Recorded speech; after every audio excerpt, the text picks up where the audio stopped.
You are now tuned in to the TNF podcast. Here's your host, Jay Curtis Strickland. Hey everyone, glad you're here. Please like, comment, share, subscribe, and click on that bell for notifications. If you're listening on Spotify or Apple Podcasts, give us a follow and give us a rating. That would be awesome. We have official TNF merchandise at the Hell's Heart store, along with film and music-inspired designs. Head over to the site, hellsheartco.bigcartel.com, and sign up for our mailing list at info@hellsheartmerch.com. And join our Discord community for updates. Link is in the description. And now, on with the show. The North Carolina scene has produced some seriously influential bands over the years, and a lot of them helped shape what would eventually become the metalcore and hardcore landscape we know today. One of those bands was Prayer for Cleansing, who came out of the late 90s scene with a sound that was heavy, chaotic, and way ahead of its time. From there, the members went on to become involved with some pretty significant bands, including Between the Buried and Me, Hopesfall, and Valletta. Today we're talking with someone who was right in the middle of that whole period. Looking back at the early days, the North Carolina scene, the records, the bands, and everything that came after, please welcome Will Goodyear.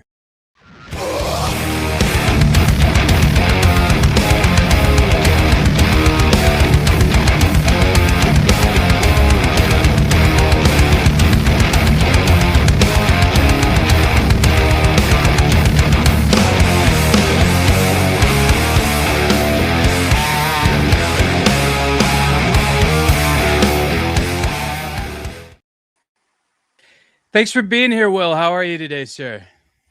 I'm doing well. Yeah, thanks for having me. Dude, that Valletta, this was the first I had heard of the band when I looked you up, and that is some crushing fucking riffs, man. That sounds like straight up like Mastodon or something like incredibly powerful, like old Neurosis or something like that. It's amazing, man. I'm loving it. That's super high praise. Appreciate it. I love it too. I often say how much I love that band and it's cool to be in a band that you actually really dig. So, yes, yeah, that's great, man. We'll definitely get to your journey as to how you came to be in Valletta, but let's take it back to the beginning a little bit. What was your background as far as music concerned? What was growing up like for you, and what sort of music was playing in your household?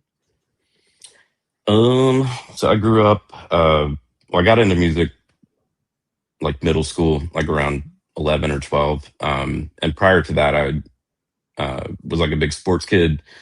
In my family, my parents, my mom's, they're both musical. My mom's a singer, like a classically trained singer, and sings in like her choir and church and stuff. My dad's a trumpet player. He played in the Marine band, or one of the Marine bands. Semper Fi. Back in the Which day. One? Well, he was in Vietnam, and so I don't like he was like deployed, and I'm not sure that he was ever in one of the ensembles in DC or anything like that. I don't think he was, because we've talked about this tons. But yeah, he was in like a parade band, essentially, as far as I understand it, at least. But you got to be really good to be in those bands. Oh yeah, I did a bunch of. I'll get to this shortly, but like I did a whole bunch of marching band stuff throughout my life, and march, drum, and bugle corps, and out in California. And couple of guys that I marched with ended up being, career military band people. And they're like some of the best players I know. So I know that's not an easy gig to have. But yeah, so they're both like musical, but listening wise, it was just like whatever pop radio was going on, for the most part. So yeah, like in middle school, I started, I wanted to play drums really bad, and I don't really know why. Like, I can't remember the influence. It was probably just like hair metal or like, 80s MTV stuff. And I had this chair. I actually still have the chair. And because at first my mom was like, I don't know, like that's a lot of money. Like, just here's some sticks, and like, so I would just play on this chair. And I had it like divided up like a drum set, like this arm was the ride cymbal and shit like that. And I did that for like a year, every fucking day. And eventually my parents were like, for Christmas, I got a drum kit. So started playing, and that was right, like that was like 91-ish, 92, like grunge was happening, starting to happen. And I got totally sucked into that. So, like my first band, like we played at our middle school talent show, and we did "Hunger Strike" by Temple of the Dog. So I was like fully into the grunge thing, and then uh, around that time started playing in the school band, like symphonic band, which led to the marching band later in high school. And I was in the Charlotte Youth Symphony Oh, for wow. most of my high school. So yeah, between the drum set stuff and symphonic music and marching music, that's where I was getting all my training really. Yeah. And then it didn't take long once I started playing drum set a lot to get into heavy music, you know. So Were you Providence or Myers Park? I went to East Mech. You went to East Mech. Okay. All right. Yeah. I know that there was a big percentage of people that were playing kind of the heavier end of music that went to Providence and Myers Park. I went to South Iredell and then I went later to Mooresville. So, Okay. so that's interesting. So you actually had the traditional formal band upbringing in that you played in high school and what have you. That's somewhat common with people in this scene, but oftentimes people just kind of pick up an instrument and then they get involved in like punk rock and hardcore. What was your first kind of foray into that? Let's see. I talked about the talent show band, and then my first like heavy band. Oh, okay, this is I had basically a Minor Threat cover band. Okay. I think we were called the Voids, pretty sure. Voids. And it was my homie Mike that I still keep in touch with. Can't remember who else was in the band, but yeah, we just like seriously just played all Minor Threat covers. And then that's how I met like Dave Anthem and a lot of the guys that I ended up playing hardcore with, because we played some like pool party. I swear, a Minor Threat band at a pool party. But That's funny. yeah, it was ridiculous, and that's how I met some of those dudes. But anyway, yeah, that was probably it was my first like band where we actually had a rehearsal, schedule like in my parents' basement like once a week, and then I think we played at the Milestone a couple times. It was like the first band I was in that actually played a decent, proper club. Yeah, and then that led into my first hardcore band, which Dave was in, called Dreadseed. I've heard of that band. Yeah. It was fucking awful, but Okay. that was my first recording was that band. We managed to scrape together money and record it someplace in downtown Charlotte back when downtown Charlotte was like ghost town. Yeah. Anyway, yeah, forgot about that whole band. And then I think we're like one step away from Perfect Cleansing at this point. So Yeah. And just out of curiosity, not to deviate too much from your story, whatever happened to Dave Anthem? I don't ever. The only time I ever see him is whenever Prayer does reunion shows and whatnot. But what did he ever do? Any other bands, or did he ever do anything else? No other bands to my knowledge. Okay. And he and I kind of like, we didn't have like a big falling out or anything. We just didn't really talk for years. So it's been awesome to reconnect with him in the past few years since we've been doing the reunion stuff. Yeah. But he's up in New Hampshire. I better be right about that. I don't think it's Vermont. I think it's New Hampshire. But he lives out in the middle of nowhere and has like a beautiful home and like a great family, and so he's doing great. He works with like rare books and stuff, like publication. Like, I don't want to misrepresent what he does, but like he's a seller of like rare books and print things. Gotcha. So, sorry, Dave. I'm sure that was not a good description of what you do. Dave, if that wasn't correct, come here into the comments section and post and set us straight on what it is that you do. But no, that's great because, it is good to be able to kind of maintain those relationships and to be able to just stay in touch. And in the event that you guys do want to play again, like, okay, so I saw Prayer for Cleansing's last show. And in fact, while we're on the subject of Prayer for Cleansing, I want to go ahead and play a little video here. Go down to the Spraders!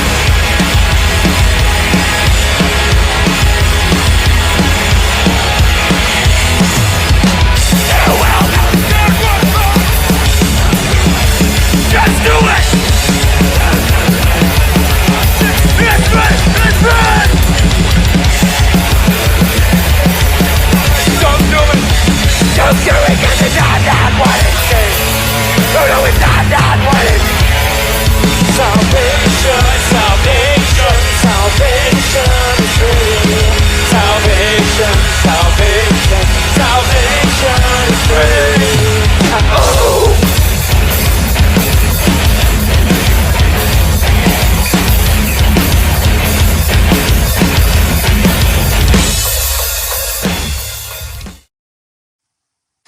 Not only one of the best hardcore metalcore covers, one of the best covers, period. I'm not even kidding about that. I love that version of that, and it gets me so amped every time I hear that. And, you know, what I was saying before was that the last time I saw you guys was the last time that you had played in your first run, and it was with Hatebreed and Stretch Armstrong and Undying. And I remember you had mentioned that your dad was in the Marine Corps band. It was when I was on leave from Marine Corps boot camp. I went to Tremont Music Hall and I saw that show and I was like, holy fucking shit. Yeah. No, I'm sorry. That was right. I think it was either before I went or after I left, but you know, hugely influential band for me. I loved the sound. I loved how you guys definitely kind of took that whole Archangel, Gothenburg, Sweden thing going on. So you had met those guys through the Minor Threat cover band and through Dread Seed. What was the foundation of the band like, and how did you guys kind of take roots within North Carolina? All right. So Dread Seed quit, and then so Dave and I were like, let's do something else. And we had been going, or he got me into like going to shows and stuff. And I mean, we'd go to everything that was anywhere close. And Day of Suffering was playing back then, Wilmington band. And I got so obsessed with them. And I was like, we got to write some stuff like this. Like, I just want to sound like Day of Suffering. Like, for real. Yeah. And, yeah. And so like the first, I wrote a decent amount of the guitar stuff, like very like right up front, and it was those parts you can definitely tell. Like I was just that's exactly what I was going for. Anyway, and then like Paul was in another band. I can't remember everybody's names right now, but he and Dennis were playing in this other band, and they also folded around the same time, I think. So we're like, hell yeah, let's get these dudes. And I didn't really know either of them at the time, other than just seeing them at shows. But I knew they were good guitar players. And then Mark Duncan, the bass player, was also like in their camp. So we came together. Oh, and the very first prayer lineup had two singers. This dude Eric was also singing with Dave. I think I knew that. Yeah. And luckily that shit never saw the light of day. But yeah, so that was like a short-lived thing, and then we were cut down to just Dave. And then yeah, I think we started playing shows like right away. I want to say, I mean, it didn't take long for us to kind of get ready to play shows. And then it was all like pretty much regional up until maybe the very latter part of it. We did a tour, a very unsuccessful bad tour that was pretty awesome. But yeah, we got, I don't know, like it was more of a band's band kind of thing, you know, like, so like we had friends in Buffalo, like we played with Every Time I Die when they were super young, and right. Like befriended those guys, and there was other bands like that around the country or around the parts of the country that we went to. It was just, yeah, we had whatever we were playing. I guess people just hadn't heard a lot of it or whatever. It was newer, so yeah, the bands seemed to like it, but the fans didn't come. Until like 20 years later. But hey, I was going to say, I think you guys were probably more popular in your second run versus, because I think that the band would have kind of blown up had you guys done more extensive touring and whatnot, but there was almost like this mystique and this mythology created behind you guys, to where people in Europe and South America and different places around the world were like, prayer for cleansing, vegan straight edge band, and that in turn kind of created this hype, so that when you guys did come around and do your second, like your reunion show, the first reunion show that you guys did, that there was a mass attendance there. There was a lot of people there. And so you said you guys did some touring, and just, I know locally you were pretty well received and whatnot. You said the tour was kind of disastrous though, but were the shows themselves actually good? Were the kids pretty responsive? I mean, the ones that were there, yeah, I think they were into it. But we just, like, nobody knew who we were, and we were just trying to get out and play. And it was not any different than any other band that's just starting out. I don't mean to make it seem like everybody hated us, but no, the people that came out liked it. We didn't do enough of playing around to develop that audience. Pre-internet, Yeah. It was like, you gotta just get out there and play. So we didn't do enough of that. That was definitely a challenge, and I really feel for bands that existed. I mean, that was kind of the infancy of the internet era, but then you go back even further and it's like you're calling a promoter on the phone and, just hoping they're going to pick up the phone and shit like that. And so, with the band, you guys were noted for being a vegan straight edge band. Was that something you guys had all kind of discovered on your own, and then you came together and were like, we're going to be a vegan straight edge band? Or was it like you were all collectively influenced by each other? Like some of you guys were vegan straight edge, and then the other ones were like, well, now I'm going to pick up the mantle of being vegan straight edge as well. It was like that. Yeah. I mean, I'm sure it's different for each member, but for me it was like, I was definitely kind of like a bandwagon, like, participant, and I was really into it for quite a while, but neither of those things are a part of my life anymore. But back then it was just like all my buddies, like, it was a common thread that we could all, like, build our activities and everything around. It was cool, and I don't regret one bit of it. It's just that I got into some other stuff later, but like back then it was something that I was heavily influenced by, like Dave and some other homies that some of the first guys I met in that scene. And then but like Paul is still living that lifestyle, so I'm sure for him it was a very personal choice and not so much of an influence from other people around him. And so different for each person. But for me it was definitely like, I'm hanging out with all these dudes. Oh my God, there's Earth Crisis fucking rules. Oh my God, all right, I'm vegan now. Like, I just went like full throttle on that. That's great, man. And there's a lot of people who only do it for a period of time in their life, myself included, like, to where it is a benefit for that time in their life, and then things maybe change. And that's when you're younger, at least in my experience, when you're dealing with people that are teens, 20s and whatnot, when you walk away from that lifestyle, well, you're a fucking sellout, you're a terrible person and whatnot. As I've gotten older, I've realized that people are just going to go through different phases in life, and if it helps them, great. And sometimes people experience things to where myself, I'm speaking for myself, like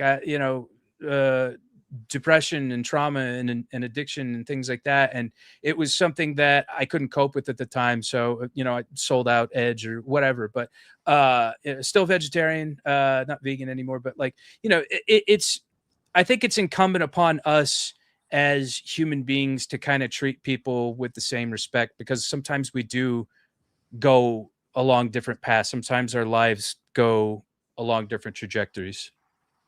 Yeah, for sure. And like, all of my homies from back then that I still keep in touch with, that are still down living that lifestyle, like, they're so nice. They're so cool to me. Like, I do remember shortly after selling out and all that stuff, like getting some flack and not, distancing myself from certain people and stuff. But I think that was mostly just being young, immature. Because now, yeah, like they're super, super cool. It's like nothing but good That's vibes. great.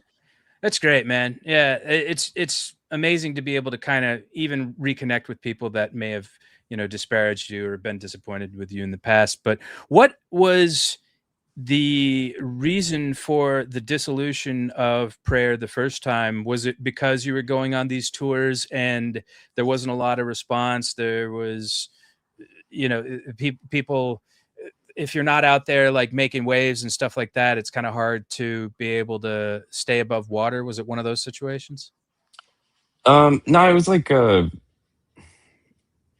was like some mild personal conflict going on, and that kind of came to a head. I didn't help matters that much because right when we should have probably been going on tour hard, I went out, like I was talking about, I did drum corps like that. That happened in like 2000. I moved out to California and I was gone for like 4 months or something, like the entire summer.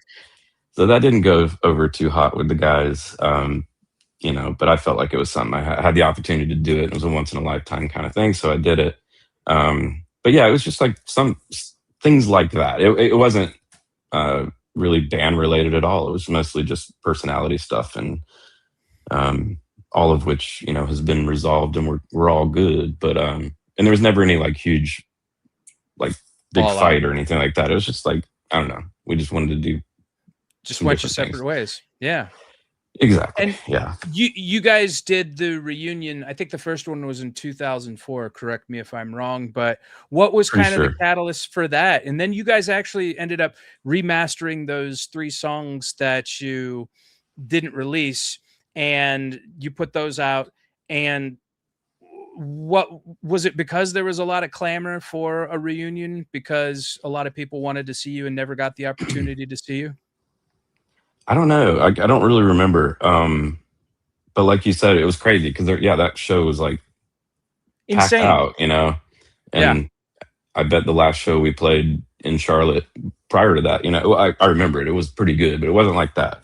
Anyway, so like, there was buzz, I guess. I don't remember what like the specific like motivation to do it was, but I know like Dave and Jonathan from Undying, they were like working on like a label sort of, but they put out that 3 song, the Closet EP.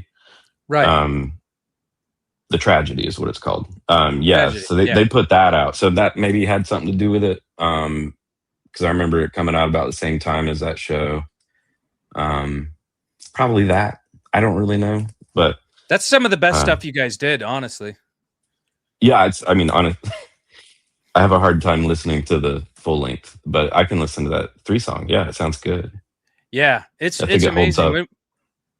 up. When we heard it, we were like, "Oh, fucking like, like this is amazing," and yeah, I think that it was really awesome that you guys were able to kind of find a second life. I looked at that show that I played here, and that was in 2025. Where was that? And what was that like a festival or something like that? Yeah, that was Hellfest. I think it's called Hellfest again. The resurgence of American Hellfest, not the European one. From last It was year. Yes, yeah, it was in like Josh from Trustkill has resurrected the Hellfest like thing, and so we played that last year. It was in Jersey, and then they just had the second one like a month or so ago. I don't know. Did you guys play that one? We only played that first one, the 2025.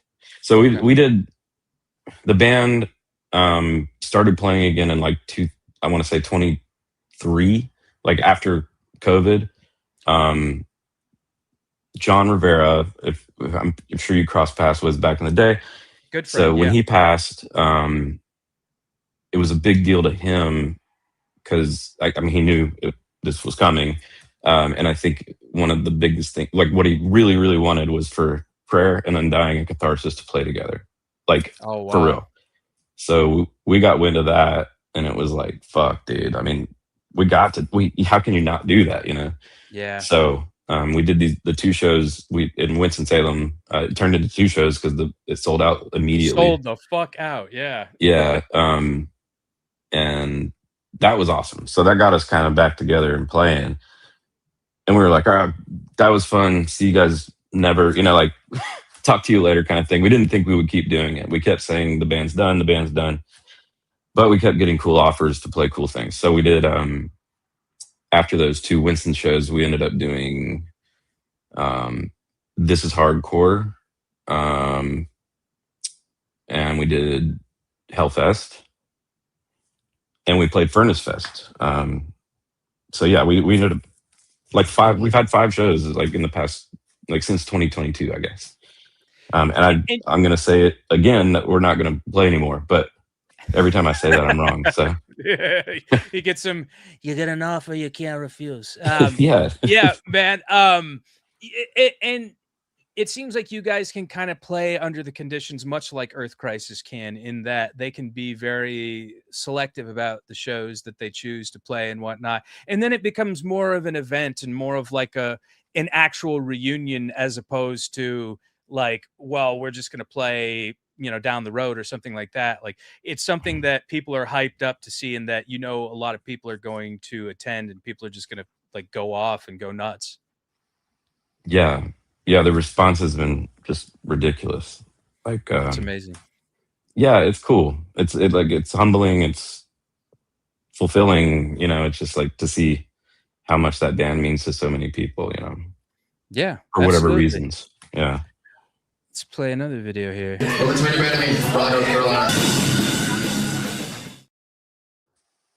Oh God, it's so brutal, man. And that show was with the Between the Buried and Me. To anybody that's listening on Spotify or Apple Podcasts, that was with BT Bam at Project Space 211. And I don't think it was the show that I saw, because I came back from Japan actually and met up with some old friends, and they're like, dude, have you heard Between the Buried and Me? And I was like, no. And they're like, it's X Prayer for Cleansing and Azazel dudes. And I was like, all right, well, I definitely have to hear it because I like those two bands. And so they took me to a show at PS 211, and Tommy had broken his leg or something, and he came out on the stage on crutches. And so I was like, oh shit, so he couldn't really move around a lot or do anything like that, but he got out there and just started playing. And instantly I was like, oh my God, this band's amazing.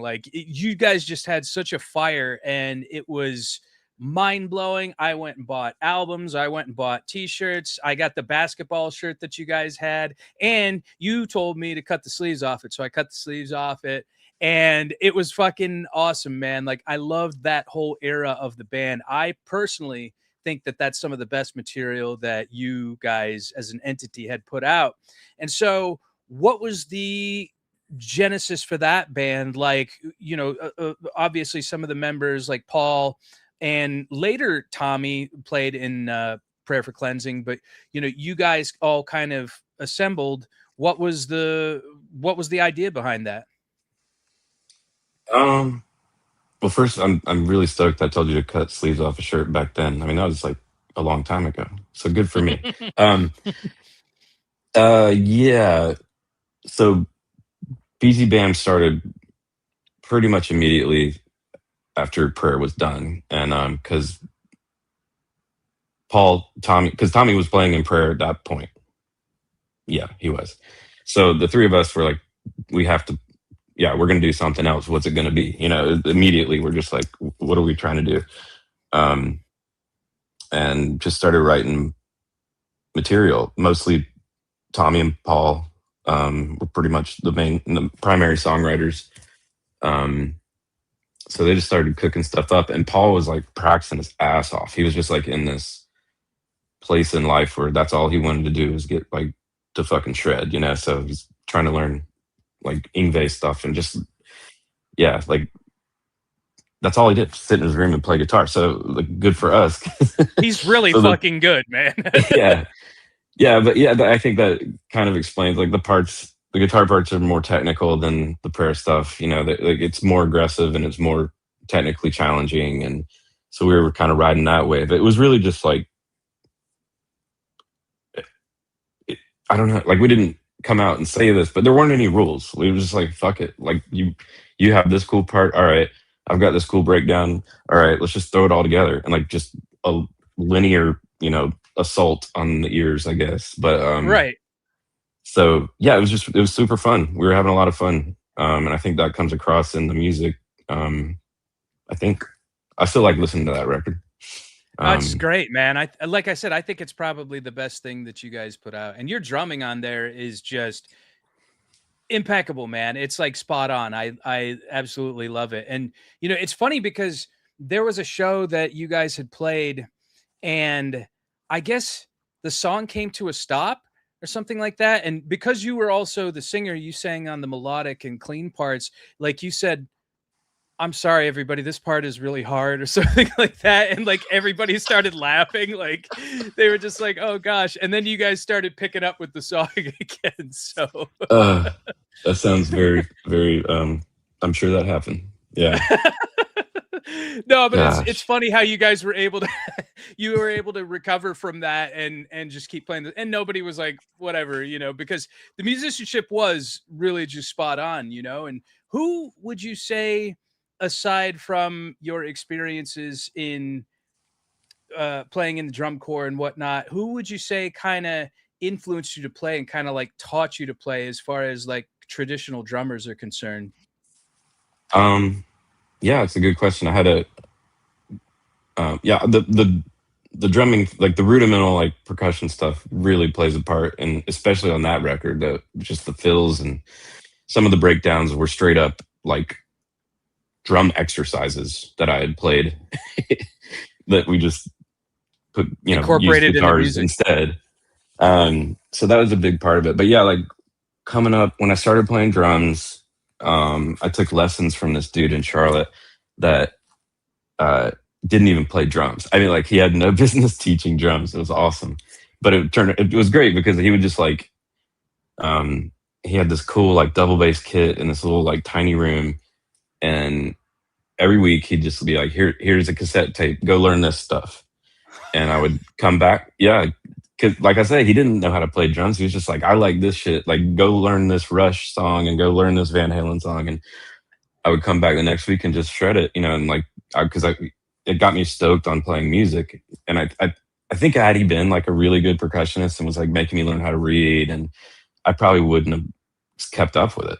But he just kept it moving, and it was really fun. So yeah, and it was just all the big drummers that you think of, like Neil Peart and Alex Van Halen and John Bonham and all that stuff was kind of my bread and butter.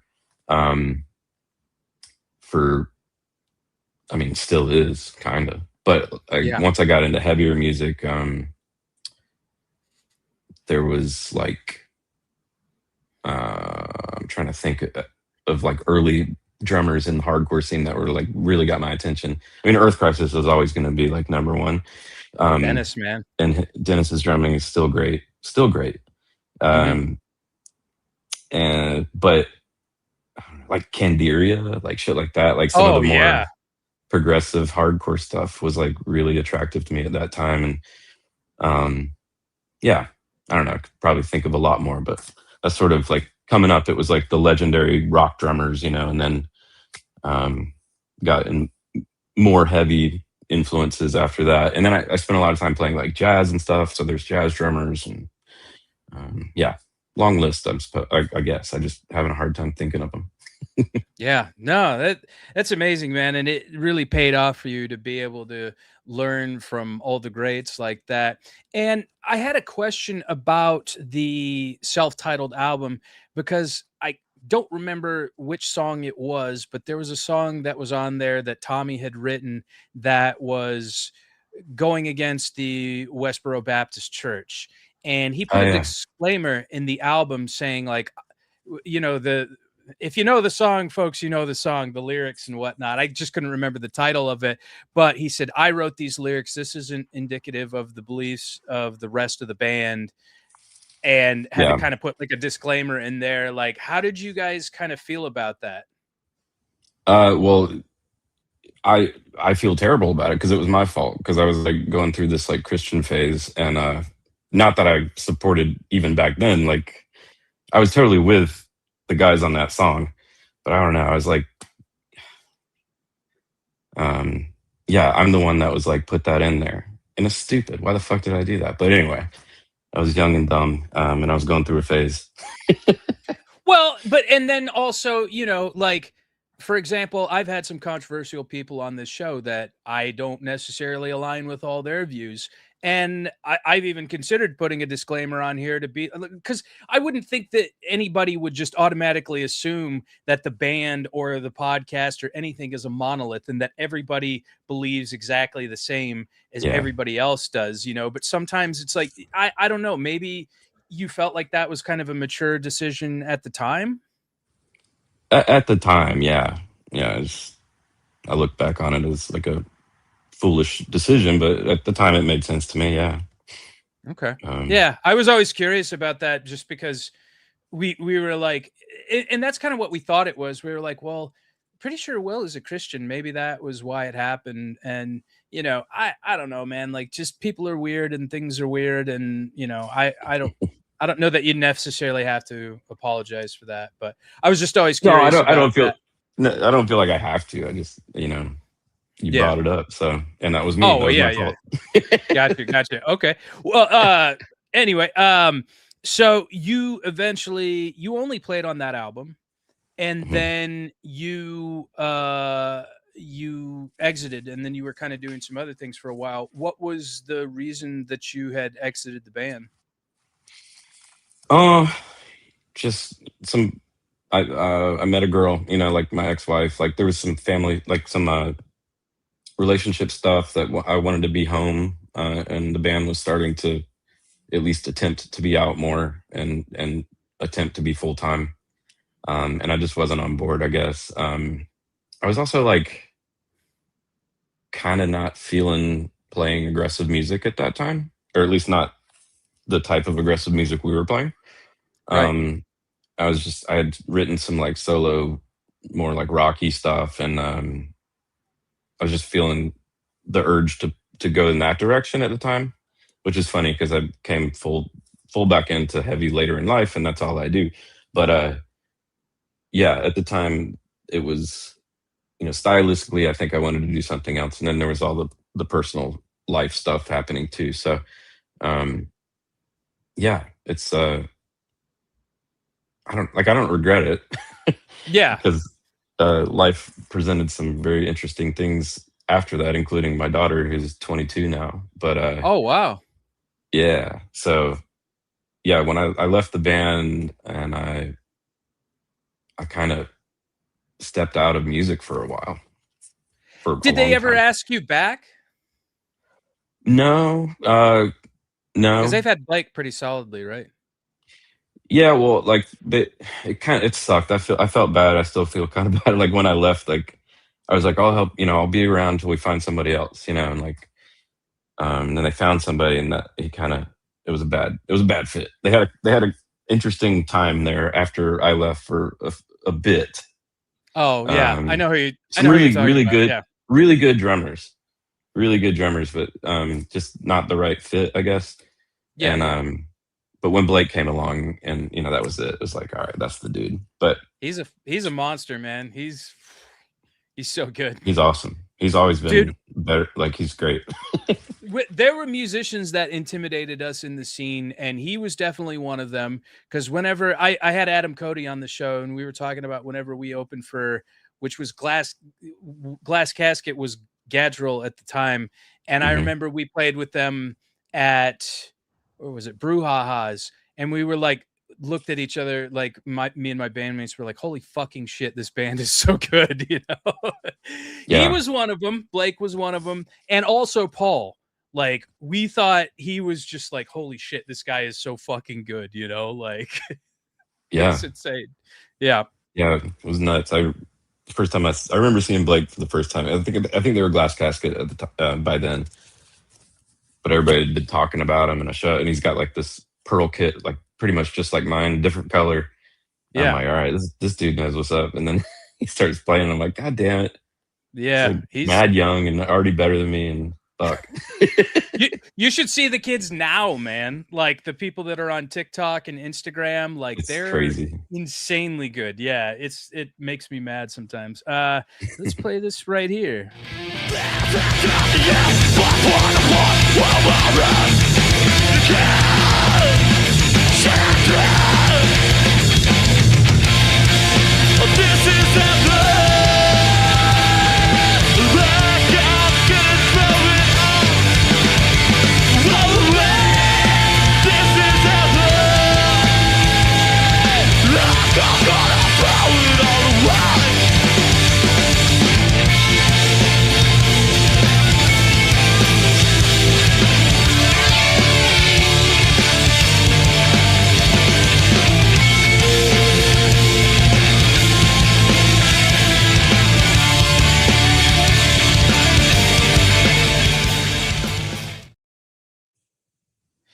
So that was Hopesfall to anybody listening, and that was actually from a Hellfest performance. And whenever we heard that you were playing for Hopesfall, we heard that it was in the capacity of a guitar player because I guess Ryan Parrish had left to go play with Celebrity in Tennessee, and then you stepped in there after your exit from Between the Buried and Me, and we didn't even know. We were like, "Oh, the drummer is playing guitar. That's really cool." Like how did your foray into guitar playing start? Was that around the time that you were drumming? Yeah, I basically, because my parents' house was like that's where my bands rehearsed, and people would just leave their shit, so there's usually a guitar laying around, um, and I've always been into songwriting, um, so I wanted to be able to write riffs, and so I just started writing like little chugga chuggas and breakdowns and stuff, and that was how I basically taught myself how to play guitar, um, which is yeah, it's funny because I primarily play guitar these days, which is strange but also cool, and it's a lot less stuff to carry around. Yeah. But yeah, so yeah, that Hopefall thing just worked out um, great, and I'd been playing guitar enough at that point to be able to hack it. Um, Maybe not in the video you just showed, but that was my first show ever with Hostfall, by the way. That was your first show? Yeah. Yeah, I can Dude. hear it. I can hear it in my playing. I can tell. But yeah, it was. How intimidated were you? I was just so like nervous about it that I don't really remember the experience, but I was just like trying to get the songs right, and um yeah, it was, that show was all a blur. But then once I got that out of my system, and we had a lot of very, very fun shows. It was a super fun band to play with. How long did you play with those guys? Well, back then I only did like that. So that show was in 2003, Okay. that Hellfest, and that was, we did like a stretch of festivals that summer, including that one. We did like Crazy Fest and Furnace Fest also, and then I did like a 6-week US tour with them. But I was just a fill-in, back then, and then they went on. I didn't play on anything. I'd never recorded anything with Hopesfall, but the touring I was doing was in support of Satellite Years, and then Dustin came in after me, and was a great fit for them all the way up until they folded. But then Hopesfall released Arbiter right before COVID, I want to say. Yeah. Which is a great album. Like it just sounds like a badass album. It's not like, oh, it's a good reunion record, but it's really good. Yeah. And I heard that, and I stayed in touch with Josh mostly, but all those dudes are dear friends. And they were supposed to go to Japan. Wait, yeah, I think that was the impetus of this conversation. But like Ryan wasn't going to be able to do the touring stuff, and not that they were going to try to tour like extensively, but they had some offers. Like Japan was one of them. There was some festivals and stuff that were kind of on the horizon, and so I was like, dude, I can totally do it, and lucky me, I was able to. So I started playing it again in like I want to say 2022 or something like that. Okay. Like I would go down to Charlotte and rehearse during COVID. I remember that. And then yeah, we had another. There was probably 2 or 3 years of playing really cool shows. We did like a 5-day run in Japan. It's the coolest thing I've ever done musically. Wow. Yeah, and then the rest of it was festival stuff. But yeah, really good. Like we played like the twilight set at Furnace Fest in the shed. Like when the sun goes down, it's like Right. the best spot, and we got to do that. Yeah, tons of shows. Well, the shows that we played during that period were some of the most fun I've ever had playing music. I mean, and yeah, those dudes are my brothers. What did you think about Japan? And it blew my mind. I mean, it was amazing. It was like, Yeah. all the things most American people say about it ring true, but like just the vibe, man, just like the level of respect in that culture. And I'm sure, I know there's some dark areas of that, but like, everybody's just the way they treat each other and treat their environment, and just like, there's no trash. There's also no trash cans. It's like, what the fuck? Yeah. But yeah, the shows were amazing. Like the heavy music scene over there is ridiculous, and they absolutely love some hardcore. So it was wonderful. As soon as we got off the plane, we didn't have to make any decisions. This dude, our homie Koba, is the guy in Japan that hooks that up. And he was there with 2 vans, and the other band the Japanese band that we were playing with, and Taken, another American band that we played with. Yeah. We just got in these vans and didn't have to make any decisions for the rest of the week. It was just awesome. That's amazing. Yeah. I hope I'm gonna get back, but I hope I get to play over there again. Dude, they as far as foreign countries, they just seem to have a different level of respect when it comes to musicians and music. Like they actually want you to be treated well, and they want you to have a great experience while you're out there playing. It almost seems like the polar opposite of what musicians in America kind of experience. And I actually lived in Japan for a year and I loved it. What you said, everything is absolutely true. Clean, respectful, polite people, amazing hardcore scene. And I'm really glad that you got to experience that, because yeah, it is an amazing, almost like magical place. Yeah. I can't really express like like how much it felt like they wanted us to be there. Like it was we were so welcomed, and they were just so happy that we were there. And like, and it's hard to explain how that feels, I guess. But you're right, it's different in the States. It feels like, like I don't know. There's almost like I'm doing you a favor by coming to this show to see your band play, and it couldn't be more different over there, at least the parts I've experienced. But right. Yeah, they were just stoked. And in between songs, they're quiet. That's a hard one to get used to. Yeah. It's just that was quiet. That was something that I experienced. Yeah, I saw 2 shows there where it was like one person actually called it out. It was Saves the Day. They played at a real small venue there, and Chris, the singer, goes, "You guys are so polite." Like you could hear a pin drop in the audience. He was like, "You guys are so nice and so polite. This would never happen in America." And then also seeing it from the perspective of a major festival, like Eminem was playing, and you could hear, a pin drop. This was at a major music festival. It was the most eerie and surreal thing I've ever experienced. Yeah. Yeah. There's so many more things I need to experience over there. I mean, 1 week doesn't come close to cutting it. So I hope I get to spend a lot of time there later in my life. That's for sure.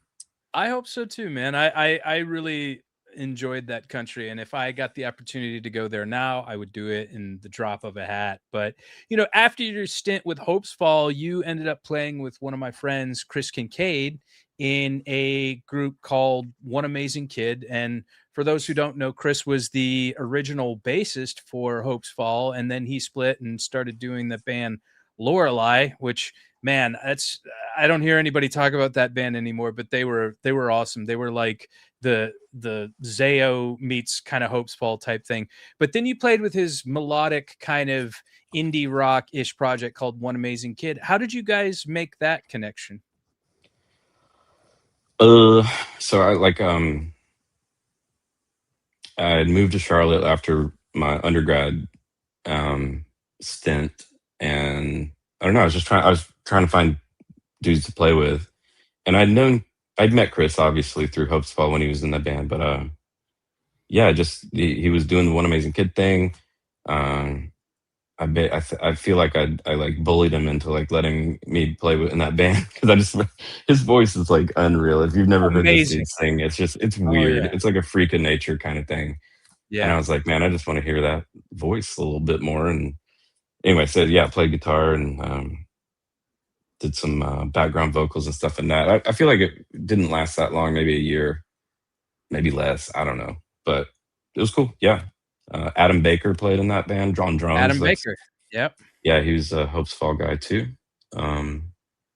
Yeah, forget who else, but it was Grayson, this dude Grayson that you Grayson probably know. Berkowitz. Yeah, That's I right. do know him Yeah, very well. Yeah. yeah, really good That's funny. homies. I haven't talked to him in forever. I should hit him up. I wonder what he's up to. Good dude. He used to come to I was in a band, Stained Glass Romance, and he used to come to Yeah, our shows all the time, and we used to play with his band. And then yeah, I remember when he joined that, I was like, that's a really good fit for him because he's a really like cool dude. He likes that kind of genre of music. And I know as far as A Good Night Waiting was his other band. I mhm. know that he really likes that kind of style of music, and it just seemed like a really good fit for him. So your involvement ended whenever the project ended? I think so. Okay. I don't really remember. Like, dude, I like my memory is so shitty. Like, and it always has been, and it's not because I'm partying too much, but uh, Gotcha. Gotcha, yeah, it's man. just No, I don't really that's remember the ins and outs of it. But I think Chris had some personal stuff go on, and we had to fold it. But yeah. Does he yeah, still play? I have no idea, man. I haven't talked to him in decades, so I have no idea. I'd love to talk to Chris again. He was a good dude. Let's see what else we got here. Ba-boom.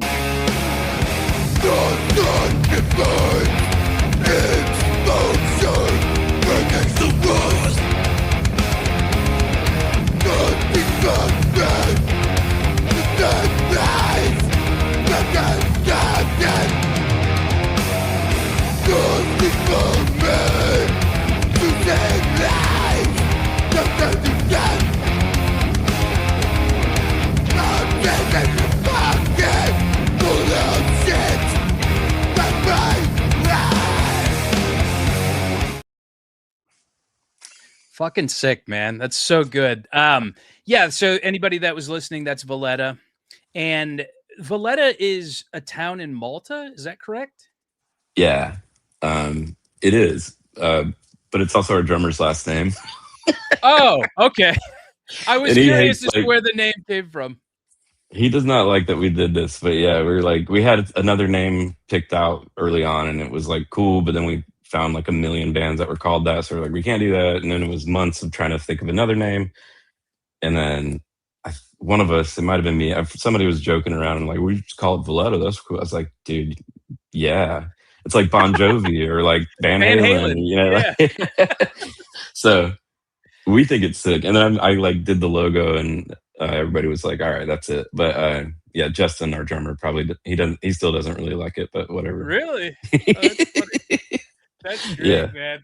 That's funny. I mean, it's kind of a troll slash flattery gesture, but wow, that's funny. That's cool. I thought it would have came from the town in Malta, but so yeah, Valletta. This was interesting because I had heard that you were playing in this group, and I didn't like you had said, you didn't see yourself playing heavy music again. And honestly, I didn't think that was kind of the trajectory that you were going to go along either.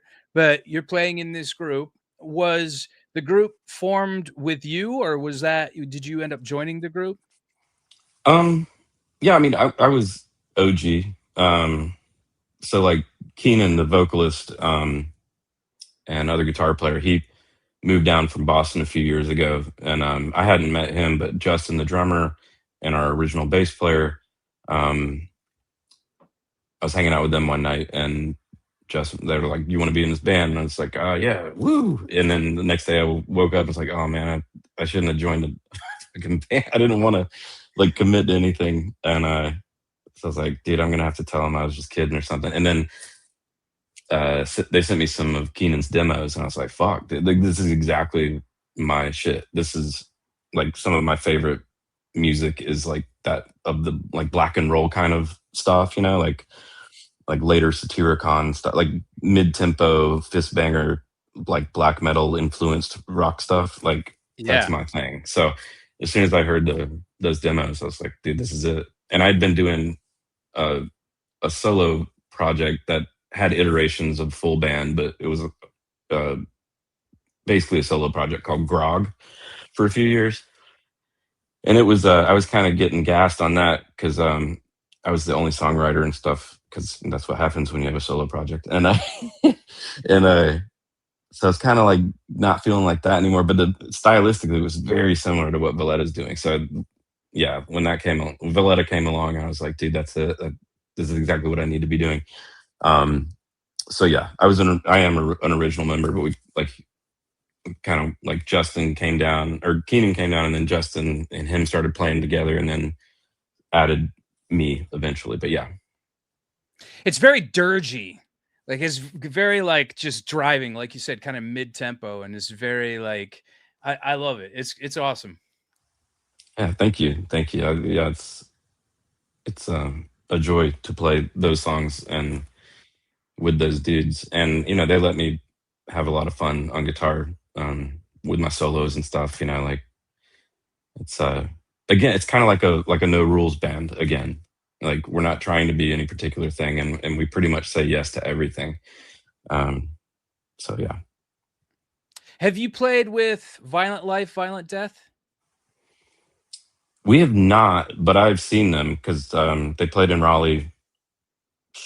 That's probably a year or more ago at this point, but so I've seen them play, and yeah, but we have not played with them. I'd love to. You know that's old like Aria guys, right? Yeah, Yeah. like Joe and forget who else is in that band from back Well, in the day, but yeah, Scott and Justin, yep, yeah. I mean, that's right. Justin does the artwork for my merchandising company. I've known him for over 20 years, and like honestly, I keep telling everybody like that's the best band in Charlotte, like hands down. Like I was like, I think they need to be like doing more than they are. Like they need more like recognition from different places and whatnot. But yeah, hmm that would be an amazing show to see you guys like link up and do some stuff together. Yeah, yeah, I definitely like really respect how how big they are approaching that band. Like everything looks big, like and everything's well Yeah. designed and everything's well thought through, and their stage show is like cool and yeah, all about that. Musicianship wise, like they're just like that's the best I've ever heard anything from any of those guys. They're fucking awesome. Who are some bands that you do like kind of sharing the stage with, and what, aside from the ones that you had mentioned that influence you personally, who do you feel like your band kind of takes cues from and is kind of influenced by? Hmm. Yeah. Well, that's a good question. We just did a tour in like mostly in June, with like our brother band Moynok. That's another Raleigh band. They're straight up like American black metal, um, and they're fucking awesome. Listen to Moynok if you hear this. Why not? Um, and we also got to play with like um, other dear friends of ours in Inner Arma. It's another black metal band, but they're I don't know if you're familiar with Inner Arma, but it's like they're fucking crazy. It's my favorite drummer in the world, who happens to be a very good friend also. But yeah, Inner Arma is usually what I kind of like reference when I'm asked a question like this. They're perfect for Valletta to play with, even though stylistically we're quite far apart. But it's like the same kind of energy, and just you can tell they love what they're doing too. Like they're fun to watch. And yeah, so we just got to play with both those bands a handful of times, and that was cool. Shit, I don't know. I mean, Valletta is like, it doesn't really fit into any one little genre, but we kind of fit on everything as a result. So we end up playing shows like hardcore shows, like straight up beat down hardcore shows. And we play, black metal shows. We've played with death metal bands and thrash bands. It kind of somehow fits like on all those bills. So luckily we get to play with a wide variety of bands, and I think that's super cool. I love that we're able to just play any bill really, and somehow it sort of fits. Yeah, absolutely. Absolutely. I want to do some rapid fire questions here really quick. Stand by.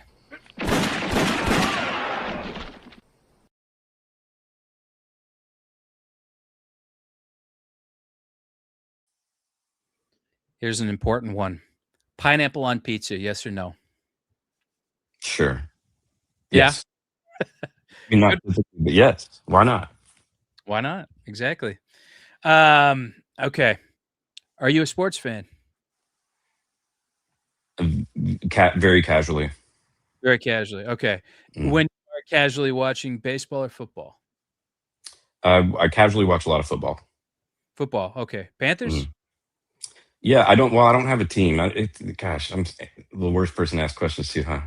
No, I don't have a team. I stopped. That was the big thing. Like, me and sports have we've had a hard time together, and I don't know, like 10 years ago or something, like just some random day, I was like, you know what?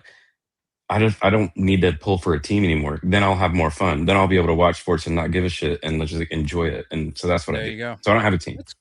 That's good. A lot of the Hopesfall guys, I know they're like super into like whenever the Panthers play and stuff. Like, oh yeah, Josh Brigham was like super into like Panthers football. Oh yeah, they're like Adam in particular, but yeah, both those guys. Yeah, we've made it actually like the past 2 years. It's like a annual thing now. We go to a game together, so we'll do it again this fall. But nice. Let's see here. Star Trek or Star Wars? Star Trek is better. Star Wars was my youthful, nostalgically Star Wars, but okay, Star Trek's better. There's very few people that actually comment anything about Star Trek, so I'm curious as to what iteration of Star Trek was your favorite. The Jean-Luc Picard stuff was like probably because I just remember watching that all the time on TV. Yeah. So yeah, that was what was that? The Next Generation or something? Next Generation. Yeah. I mean, obviously I'm not a huge fan, but that was my shit. And I like the movies. Cool. The movies are great. Oh yeah, the OG movies are some of my favorite films of all time. I think the acting and the storytelling is outstanding. All right. Fantasy concert or show lineup, 3 artists of any genre. They can be alive, dead, broken up, still active. What do you got? All right.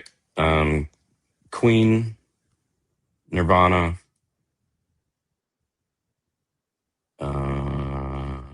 Shoot. What's a good third? I don't know. I'm trying to think of something heavier, but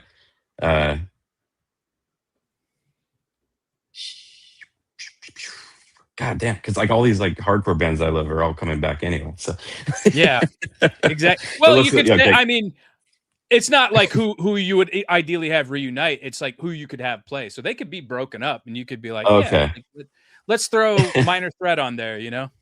Oh, okay, fine, yeah. Minor Threat, that'd be great. Okay, all right, yeah, yeah. That'd be a hell of a show. What's your favorite film? Um, favorite film is probably gonna be. Oh God, dude, I suck at answering questions quickly. There's always some like long story about it.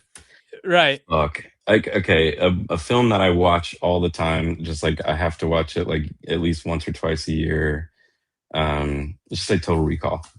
That's a good Oh one. yeah. That's probably a Yeah. good. I love like a lot of like '80s sci-fi stuff. Like that's probably the most time I spend like movie watching is usually, the Alien series. I'll probably, yeah, Aliens is probably my favorite movie. That'll Hell yeah. supersede whatever I said before. That's one of my favorites too, man. In fact, if I'm gonna get you, one of my company does aliens themed shirts. So Type. Total Recall, that's a favorite one for me. Any of those like Paul Verhoeven movies, fucking awesome. Okay, top 3 North Carolina bands of any genre. Any genre. Could be like Ben Folds 5. Yeah. I'm trying it now. It's like that's a lot of people. J. Cole, Okay. Day of Suffering. Uh, Damn, there's so many. COC. Oh, that's a great one. Yeah, those dudes like still. A couple of them in Raleigh. I interact with them a lot. Nice. Yeah, COC. Yeah, I mean, Okay. or Confessor, between COC and Confessor. In terms of like, yeah, North Carolina Okay. band, like huge influences.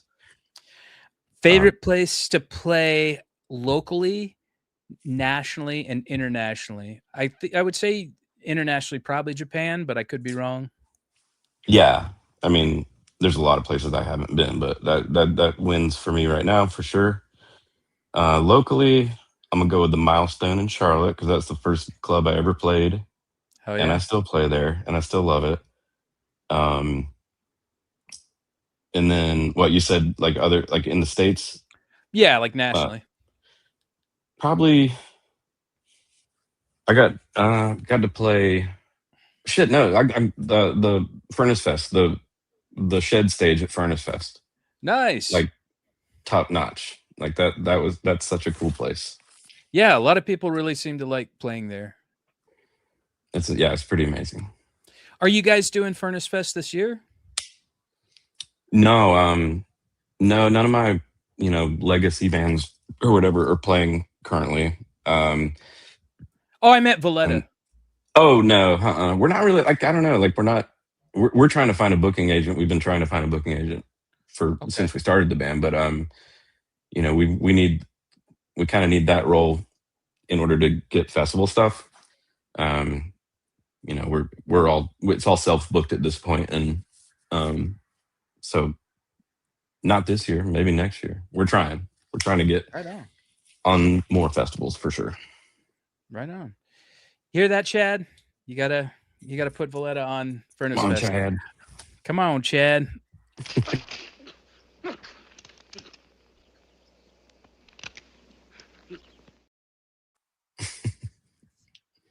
Rapid fire over. 2 more questions for you, sir. What is one piece of advice that you would give to your younger self? Stick with things a little more. Let things play out a little bit more.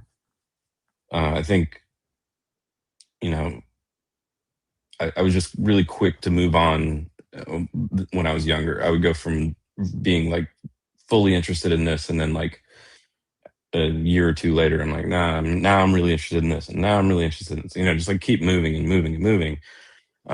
So I wish I had a little more patience back then. I think I would have been able to just maybe mature a little quicker had I had a little more patience. That's a very good piece of advice. I definitely feel like I could have heeded that piece of advice as well.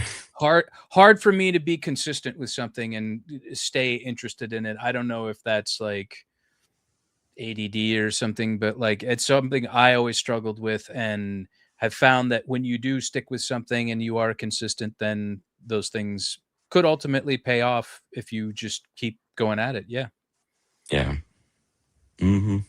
That's beautiful, man. And so one question I like to ask everybody as well is, at present, what are you currently watching? What are you currently reading? And what are you currently listening to?